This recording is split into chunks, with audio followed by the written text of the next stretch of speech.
I'd like to call to order the July 15th, 2021 regular meeting. This meeting is a meeting of the Board of Education in public for the purpose of conducting the school district's business and is not to be considered a public community meeting. Ms. Allen, will you please call the roll? Yes, Mrs. Judah Freeman. Here. Mr. Scares. Present. And Mrs. Bozeman. Yes. Will you please join us in the Pledge of Allegiance? I pledge allegiance to the flag of the United States of America and to the republic for which it stands, one nation, under God, indivisible, with liberty and justice for all. I now need a motion to adopt the agenda as printed. So moved. I'll second. It's been properly moved and seconded. Do we have any questions, any changes? Yes. Yes, ma'am. The personnel agenda has been updated, and as usual, those new items are in bold. They're bold, so you'll know. Okay. So everything that has been bolded are the changes those are the things that are different from the last agenda. And these are this is the one that we should take into consideration. Yes. Okay. I had mentioned to you all that we would have some additions for this meeting. Okay. Okay. Mr. Scarce? I'd also like to remove, or not remove, but put the approval of the bus purchase in the consent agenda. Okay. So we're going to move the approval of the bus purchase from the superintendent's report, which is item 5A, and we're going to move that up to the consent agenda, where it will be item 3G.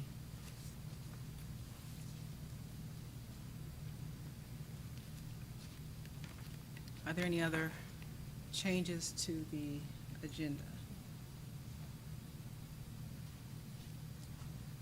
Okay. Hearing none, Ms. Allen, will you please call the roll? Yes. Mr. Scares. Yes. Mrs. Judah Freeman. Yes. Abstain. Yes. And Mrs. Bozeman. Yes, the agenda has been approved with the changes. Moving on to community comments. Ms. Allen, do we have any community comments this evening? I do not have any. Okay, thank you. Moving on to item 3, which is the consent agenda.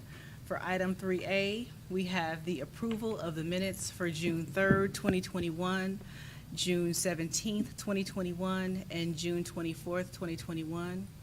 Item 3B, we have the approval of Samaritan Behavioral Health Contract. Item 3C, we have the approval of the property sale. Item 3D, we have the approval of the 9th through 12th grade ELA textbook adoption. Item 3E, we have policy 5113, which is the first reading. And then item 3F, we have the then and now certificates. I need a motion for the approval of the consent agenda. And also item 3G. I'm sorry, item 3G, I left it out and I put it in there. Item 3G, which is the approval of the bus purchase. Thank you. Second. It's been properly moved and seconded. Do we have anything else that needs to be done to the consent agenda? Just that we were supposed to get the copy or link to the textbook Oh, that was presented. I sent that out. oh, it was sent out? Yes. Okay. Okay. Anything else about the consent agenda? Okay, if there's nothing else, Ms. Allen, will you please call the roll? Yes. Mrs. Judah Freeman. Yes. Mr. Scares. Yes. And Mrs. Bozeman. Yes, the consent agenda has been approved. Moving on to item 4, which is the treasurer's report. Ms. Allen. Yes, I have a couple things for you this evening for action. The first one is the approval of the 2021 financial reports. The first report is the cash reconciliation for the month of June. Our bank statement balances total $5,140,038.29. The total investments were $30,599,438.98. That would make a total of $35,740,377.27. There were outstanding checks in the amount of $594,954.75. There were no adjustments, which surprised me when I got the report. So no adjustments for June. Therefore, with that reduction for outstanding vendor checks, our adjusted bank balance and the balance on our financial systems do match exactly to $35,145,422.52. Therefore, our variance book to bank is 0, which we always want.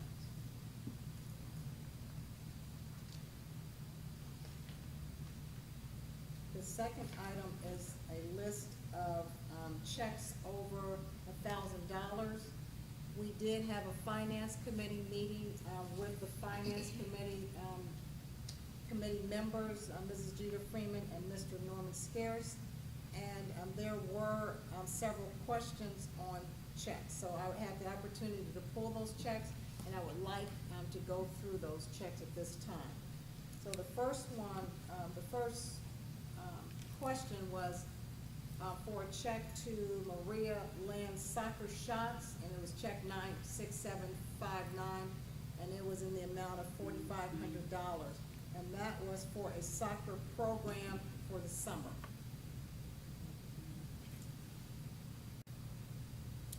The next one was for a total amount of $6,490, and it was made out to Waterford Research Institute. It was paid out of Title I funds, and it was for a reading academy for single student licenses and for professional services, virtual training, and on-site training. What is that? It's a literacy program for our students who are the young ones in kindergarten. And I'm looking at Ms. Minor to affirm that I'm saying this correctly, but these are the specialists in that area, and so to bridge that gap for those children, we used special service.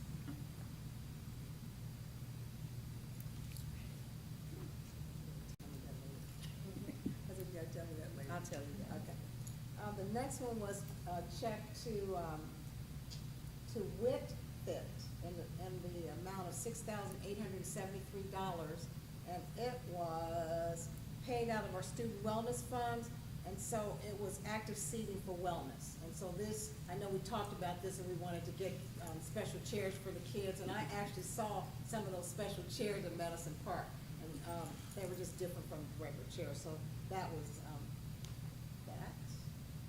The next one is a check for $10,000, and that was to Banan Sports Services, and that was to restripe the existing 8-lane track at the synthetic track at the high school.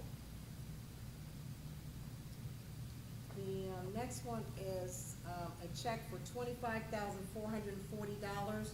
We were actually doing the math back at our meeting, and this was for a 7-week summer program, and the cost was $145 per student, and we had 24 students. So we multiplied 7 times 24 times 145, and it did come out to $24,360, and then there was another $45 fee, that total $1,080. So if you add those two, it was $25,440. What did they provide?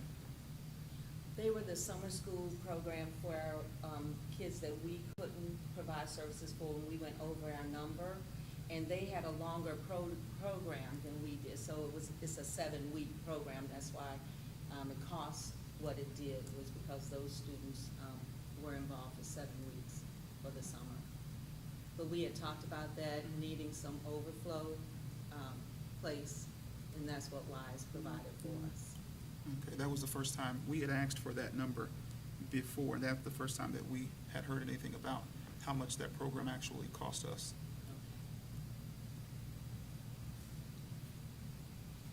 And then the last check was in the amount of $5,991.50 to Bricker and Eckler, and the committee asked what that was for, and there's several pages of charges.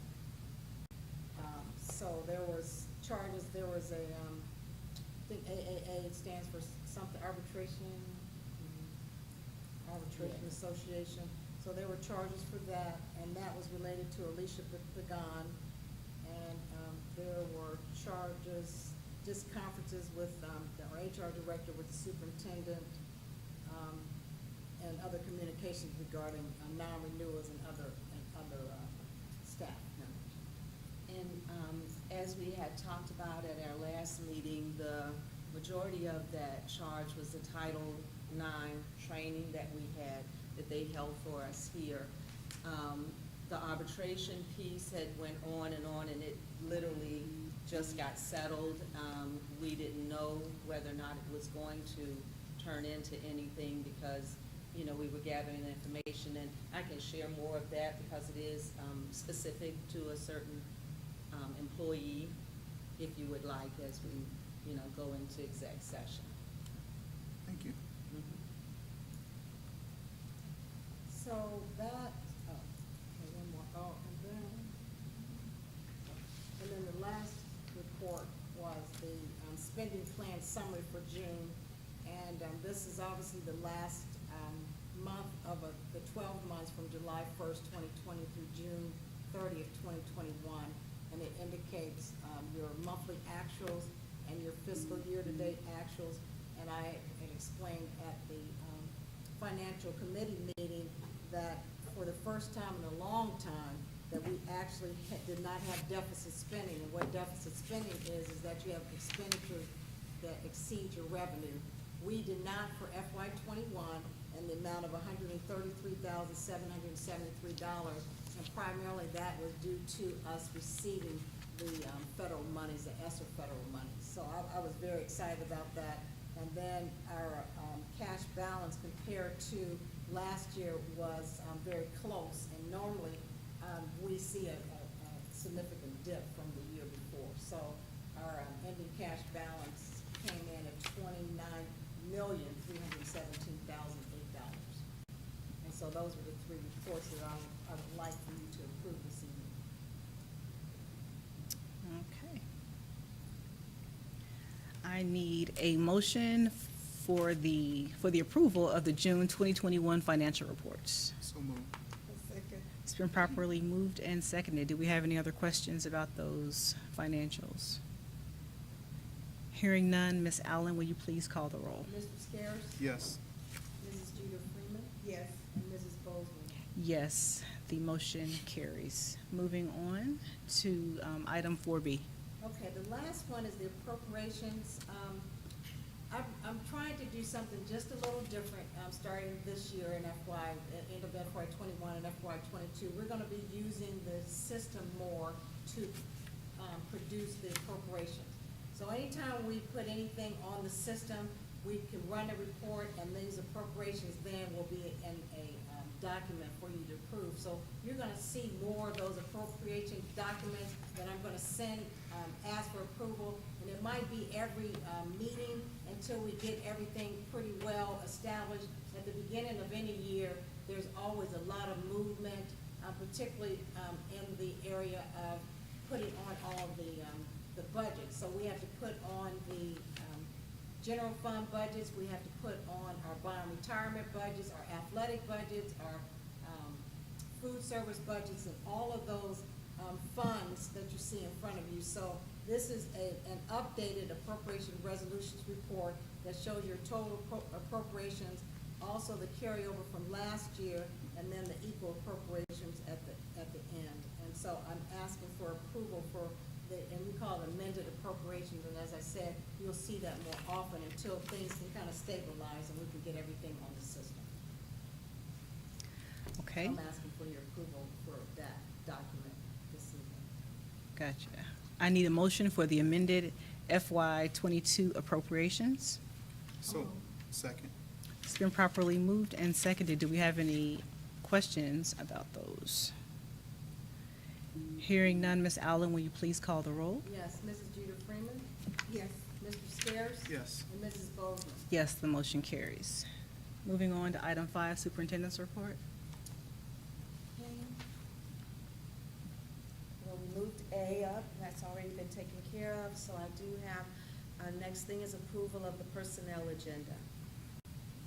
And I can go through that agenda, it will be for action today. A1 is recommendation for approval of the following administrative resignations for the 21-22 school year. A2 is recommendation for approval of the following two-year new hire administrator contracts. A3 is recommendation for approval of the following tentative certified new hires for the 21-22 school year pending background checks. People have to have their FBI and BCI complete. And then B1 is recommendation for approval of the following certified resignations for the 21-22 school year. B2 is recommendation for approval of the following certified new hires for the 21-22 school year. Just giving you a minute because it's a lot of names on these. B3 is recommendation for the following tentative certified new hires for 21-22 school year, again pending background.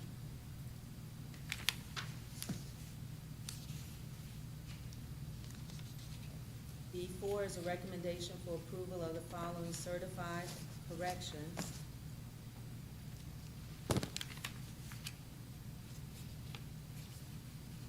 B5 is recommendation for approval of the following athletic supplementals for the 21-22 school year. B6 is a recommendation for approval of the following certified adjustment and credit for the 21-22 school year.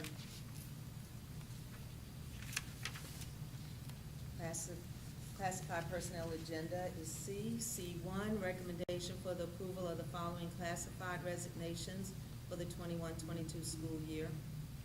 C2 is recommendation for approval of the following classified termination for the 2021 school year. C3 is a recommendation for the approval of the following classified new hires for the 21-22 school year. C4 is a recommendation for the approval of the following postseason athletic supplementals for the 2021 school year. C5 is recommendation for the approval of the following classified staff for additional pay for the 21-22 school year. C6 is recommendation for the approval of the following athletic supplementals for the 21-22 school year. C7 is recommendation for the approval of the following classified changes for the 21-22 school year. And D1 is a recommendation for approval of the following certified summer staff for the 2021 school year. I would like to state that we've been working very diligently and trying to get the best applicants that we could, the best teachers that we can for our staff and our students. To be a part of our staff and for our students. And I would like to introduce to you a couple of our administrators who have come today. We have Jill Adams, who is on our agenda for the grants facilitator. And we also have Leah Belhose, is that right? I want to pronounce it right, the coordinator of secondary curriculum as well.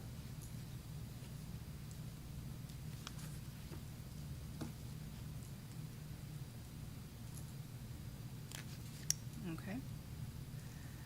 I need a motion for the approval of the personnel agenda. So moved. I'll second. It's been properly moved and seconded. Do we have any questions about the personnel agenda?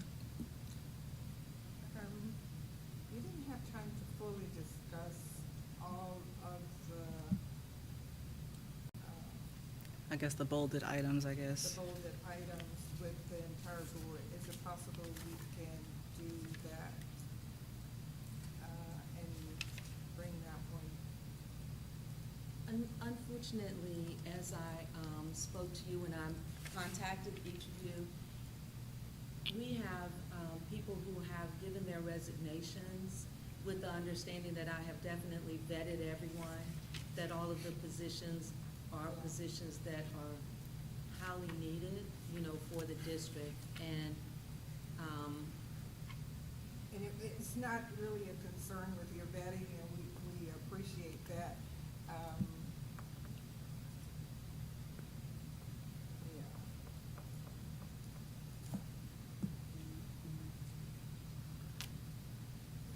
If the board is okay, we can move on.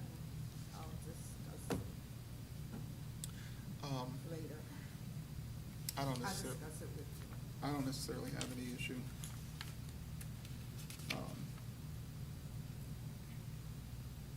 With the exception of maybe a few, but we can't talk about them openly anyway, so. Yeah.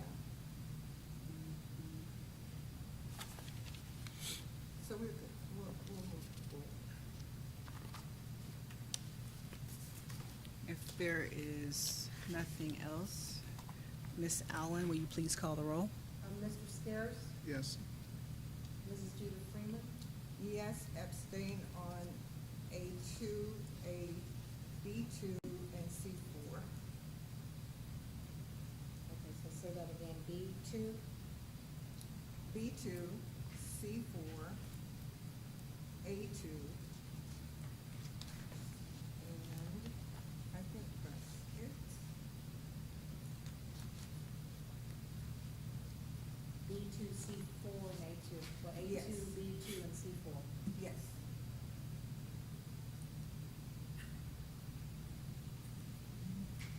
And Mrs. Bozeman? Yes. Motion carries. Item 5C, District Infrastructure to Support Literacy Outcomes for All Learners, presented by Kim St. Martin. Right, we have a presentation from Kim St. Martin, who's going to talk to us about how we're going to infuse our literacy throughout the district, how we're going to put systems in place and things of that nature that will actually pull together all of the work that we've been, told that we need to be doing, starting from 2018 until now. And so Betsy Appolito, our Director of State Support Team 10, had planned to be here to do her introduction, but unfortunately, she got caught up in traffic. So we're going to allow Kim St. Martin to talk to you. Hello, good to see you. It's good to see How you. long is our presentation? The presentation will be probably about 30 minutes, if I'm not mistaken, depending then on questions that you have. What will Yes. happen as a result of that. Can any of that be in an email? Of course, things can be in an email so that you can hear it again and, get that information. But I did let you know that we would be having this presentation, and I didn't put it under presentations because I knew we would need more than 10 minutes. And so we have invited her here. Ms. St. Martin, if you could make it a little shorter, I'm sensing that maybe we have a board member that has a little something more going on, so. Oh, I completely understand. So let me just introduce myself. My name is Kim St. Martin, and I'm the Assistant Director for Michigan's Multi-Tiered System of Support Technical Assistance Center. So I do live in Michigan. So for the Ohio State fans, I apologize. I am a Wolverine by heart. Please don't hold that against me. But I've been working with Ohio Department of Education and the state support teams for a number of years, for probably 5 years now, in really helping the state work to develop capacity in improving reading outcomes. So I've been supporting Ohio Department of Education's comprehensive state literacy development grants, and I've been supporting your state support teams across the state in helping to work with districts like yours and many others in being able to ensure that there's an infrastructure that supports teachers in using these evidence-based practices that are going to improve literacy outcomes. So I'm going to share my screen real quick, and I do have a PowerPoint, which certainly can go out to everyone. So that's not a problem. I was trying to So get let her me attention, but she share does not share check her this. phone. I think you should be able to see my screen Yeah, I now. was gonna have her go. I'm gonna I was gonna play have from her the current slide. So I want to just briefly touch on the partnership with with your state support team. And then I want to just talk about some of the things that I'm hoping to work with your district on. Things like helping to deepen people's knowledge in the science of teaching reading, a multi-tiered system of supports, and how best to accelerate outcomes for all students. I'm going to end with defining what we mean by a district implementation infrastructure. And when I say we, I'm really including myself along with my colleague, Betsy Appolito from SST 10. So we really are, we're hoping to work with your district on creating this implementation infrastructure.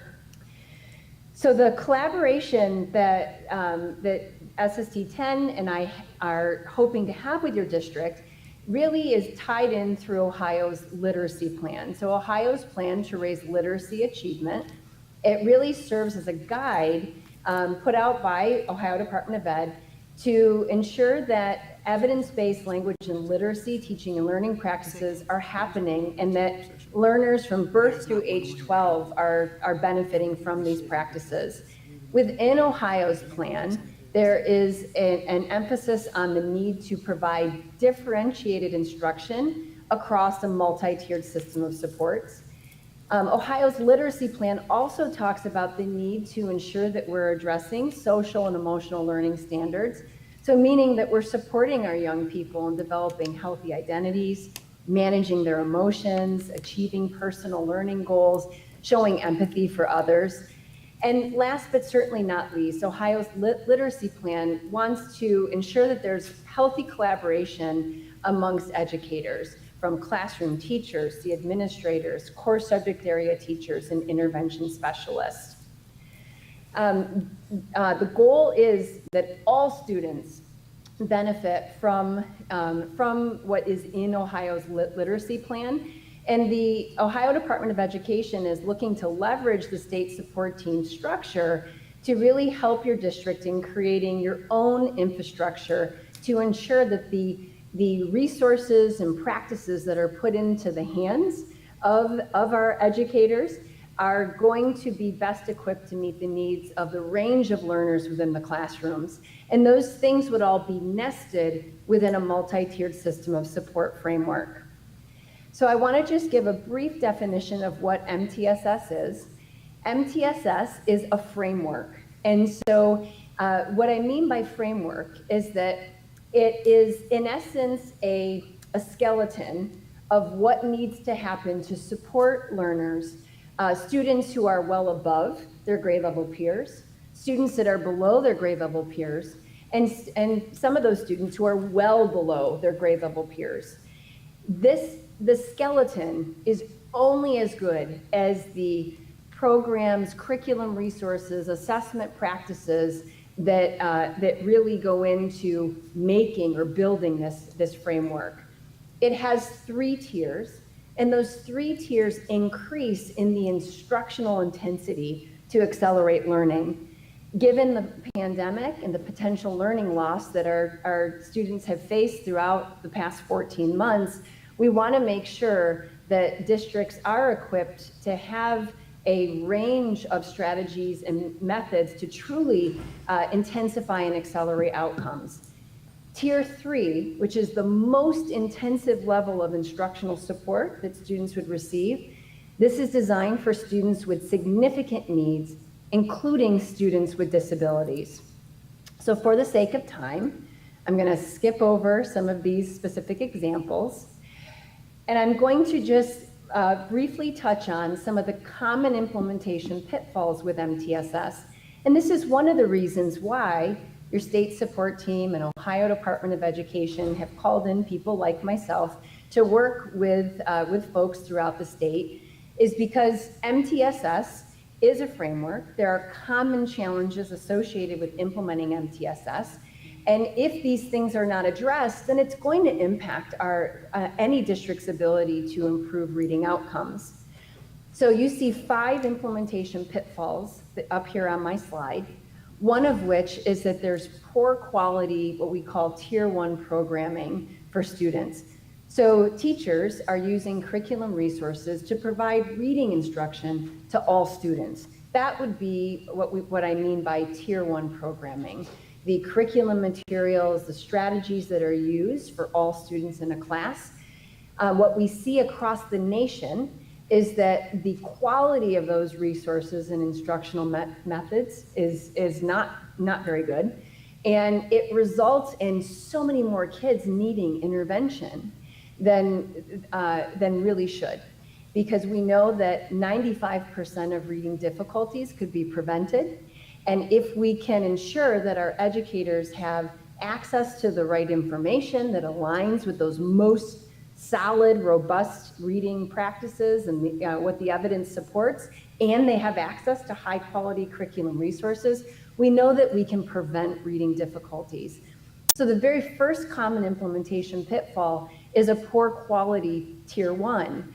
But you see in these next couple of implementation pitfalls start to get at intervention, meaning that there are some students who are receiving intervention in your district and in districts across the country.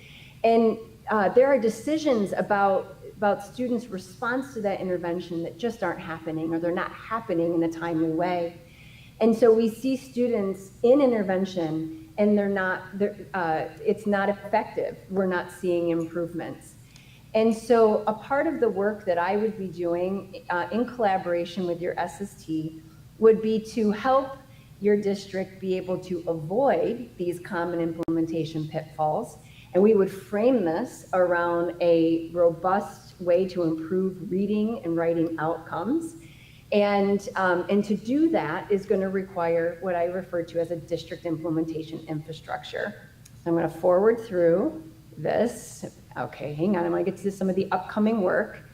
So I'm going to be meeting tomorrow with Mr. Warner and Betsy Appolito, the SST 10 director, to talk about what the upcoming work could include, in particular related to the district pieces that I would be supporting. One of the things that I would say is that any district that is going to have this emphasis on quality MTSS really would require at least 6 things to happen. And the first one is increasing teacher and leader knowledge. What we know is that educators, when they were in college getting their teaching degrees, even special educators getting their special education degrees, they didn't have access to information on how best to teach people how to become successful readers. And so what we know is that teachers and leaders need to have access to professional learning. One of the ways in which Ohio has advocated that people get access to this professional learning and reading is through something called Language Essentials for Teachers of Reading and Spelling, or LETRS. What I will say is that given Ohio's dyslexia law that was recently signed into legislation, giving educators access to the LETRS training is going to be able to help your district be able to proactively meet some of the requirements that will be coming your way related to identifying students with characteristics of dyslexia. Within the state of Michigan, I myself am working with a variety of districts and our State Department of Education and how to figure out how to get educators access to LETRS training. I will tell you that this is a significant amount of time, but it is a really wonderful investment in time because we know that the teachers haven't had access to this information before. And so by giving educators access to this information, it's going to be a big domino that will help to push some of these other pieces into place, meaning we're going to have teachers that are going to understand why certain curriculum resources are designed the way that they're designed. They're going to be able to discern what evidence-based reading instruction looks like and what are some non-examples, some things that we shouldn't do that would, if done, would increase the achievement gap. The other piece of upcoming work is to help the district form an implementation team. So this would be working with district leaders to develop these processes for supporting educators in selecting, using, and sustaining their resources, their teaching resources, those instructional practices and assessments. And I certainly in this PowerPoint, which you'll have access to, have more information about this in the next section. You'll see I have outlined through numbers 3 through 6 some additional pieces of work that would be happening to help your district, help Trotwood-Madison put a high-quality MTSS framework in place. And I'm going to pass through this just to get to the meat of what I wanted to talk about. The second bullet, though, related to upcoming work was focused on a district implementation infrastructure. And a lot of people say or ask, what does that mean? What do you mean by a district implementation infrastructure? And it is intended to ensure that the practices, programs, and assessments, so the things that the district is investing resources in, money, people's time and attention in, we want to make sure that they are supportive of the highest quality evidence around how to support reading, and we want them nested within that MTSS framework. We want to be able to meet the needs of all learners, those well above, functioning well above their peers, and all the way to those who are functioning well below their peers. We want to make sure that these things are used well, they're used across the schools and the grade levels, and that they're sustained over time. What we mean by a district implementation infrastructure is that it includes these components. It has a district implementation team, which I gave a nod to a few slides ago in terms of upcoming work. It makes sure that there's a process to be able to align or to inventory the things that educators are currently using across grade levels to see what's redundant, are there any gaps that are inadvertently missing? Are there things that are promoting those non-examples that would really do more harm for reading achievement? So we would want to deselect those things. But the district would have a process by which to inventory, to align things. They would also have a process, your district would have a process to review and select things. So that my mantra is eyes wide open. We would want to make sure that a very comprehensive analysis of what a district is hoping to select and invest resources into. We want to make sure that there was a very comprehensive analysis about what's the purpose, how does this fit with district priorities, what's the evidence, do we actually have as a district the capacity to support it? But some of the other district infrastructure components are things like a staff recruitment and selection process. So how do we select the highest quality staff to teach or to lead or to be in critical roles that are going to support this work? How do we develop them? I know your district has a 3-year individualized learning plan component to what you're doing. And so there are some really best practices about how to ensure that people have meaningfully differentiated learning, given what they already know, building upon what they already know, and helping to fill some of the gaps that they just haven't had an opportunity to learn. You'll see some other district infrastructure components here, like a communication plan, a way to identify and remove barriers that are impeding implementation, a coaching system, ways to ensure that educators who are using new things or using the curriculum resources, that someone's there to help them after they've received professional learning. The district would also be guided by an implementation plan. So an implementation plan is a part of the district implementation infrastructure, and data analysis and use. So the way by which the district analyzes data and uses data in an ongoing way to build upon successes and identify areas of need. So this is going to be some of the contents of the work the meeting tomorrow with Mr. Warner and Betsy Appolito and myself. But it would be really would anchor the professional learning that I would hope to provide to your district. So that was I hope I stayed within the 10-minute parameter. Not sure if you have any questions, so I want to open it up right now for questions that you may have for myself, or if Betsy Appolito is still on, for Betsy. And I just want to end by saying I look forward to continuing to work with Trotwood. I'm going to stop sharing. I'm not sure if I'm on mute. I might, or you guys might be on mute. Do we have any questions, board? Thank you. Thank You're you so, welcome. thank you so much, Ms. If St. you have Martin. questions, ask them. I was just Okay, thinking. do you have anything? I know Mr. Spears is limited on time, so I think, once we receive the whole presentation, perhaps at our work meeting, the first, of August, we can go through some of those, but my immediate thoughts are the difference between what we currently have in place with the DLT and all those teams, and now adding another layer of teams. Mhm. So something to think about. That's where my questions kind of center around. And we Yep. can- That's a really good question, and I actually have some examples of how districts have navigated that, because there's a different purpose of a DLT versus a district implementation team. But that's the right question to be asking, and I can certainly supply any additional information that you need. Yeah. Thank you. And I think Thank you. once you guys meet on tomorrow, she said tomorrow, I guess, then maybe that'll Right. give them more information that we can then probably share out. So thank you so much. Thank you. Well, have a wonderful evening. Thank you, you too. Okay, bye-bye. Moving on to treasurer's comments, Ms. Allen. Yes, I had a couple things this evening.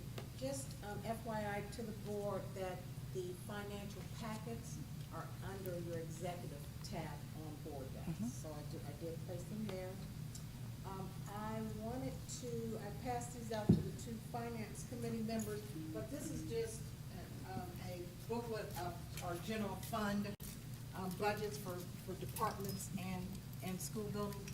So I just wanted you guys to have a copy of that. I did bring this up in our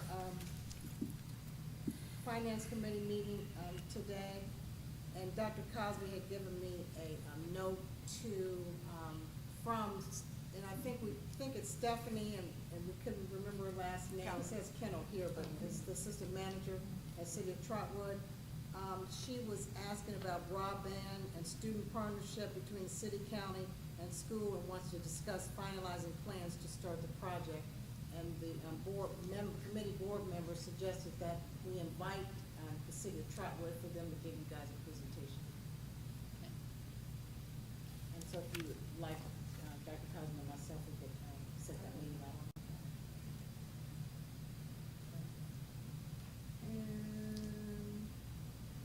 And the last thing I just, an FYI, on August the 19th, I won't be able to attend the meeting because I won't be here. So I'm going to have Emiko Osberger to sit in for me to go over the roll call and things like that. But we decided that we will not have an August finance committee meeting, and we'll move that to September. So my committee members did not have a problem with that at all. So those are the three things I wanted to bring to your attention this evening. Perfect. Thank you, Ms. Allen. Superintendent comments, Dr. Cosby? Yes, I would like to share with you a couple of things. The first thing is this morning, Mrs. Minor and some of her staff members and myself went over to Centerville's Early Learning Center and looked at their outside gardens because, as you know, we're talking about planting gardens and in the way that we can infuse literacy into these projects. And it was really very nice, very exciting, looked like something very doable, and I think our students will really benefit from this. We have a courtyard that's very similar to the courtyard that they have, and there was like a butterfly garden, different types of garden. They had koi fish and turtles, and they had an alphabet garden, which I just thought they had alphabets sitting around in the garden. But in fact, each herb or flower was like, one was an A and a B and a C. So we have a lot of pictures and things from that visit, which will be being posted on our social media site. So that was very good. I wanted to thank you for inviting me to come to that, and it was very nice. I'd also like to take this opportunity, since we do have our new members of our team who came tonight, to introduce them. Jill, would you please stand up? This is Jill Adams. Welcome. I want to just say welcome to you, and thank you for coming. tonight. And also, Leah Belhose, would you please stand as well? And we'd like to welcome you as our coordinator of secondary curriculum. Thank you for coming tonight. And that's all I have. Thank you. Oh, I do have, I'm sorry, Betsy Apolito did make it. She's Oh, going to sure. wave at us from the back. Thank you, Betsy. We understood it was traffic. I'm sorry. Okay, you're good. So we're moving on now to board comments, but before we get there, whether it's at the beginning or the end, it's always a great way to begin the meeting or to end it, because it's a great reminder as to why we come and why we leave and why we do what we do. But we have our mission statement, which is going to be read today. Is she here? There she is. By Ms. Johnson, who's an upcoming senior at Trotwood. She's going to remind us why we sat through this meeting today and why we do what we do.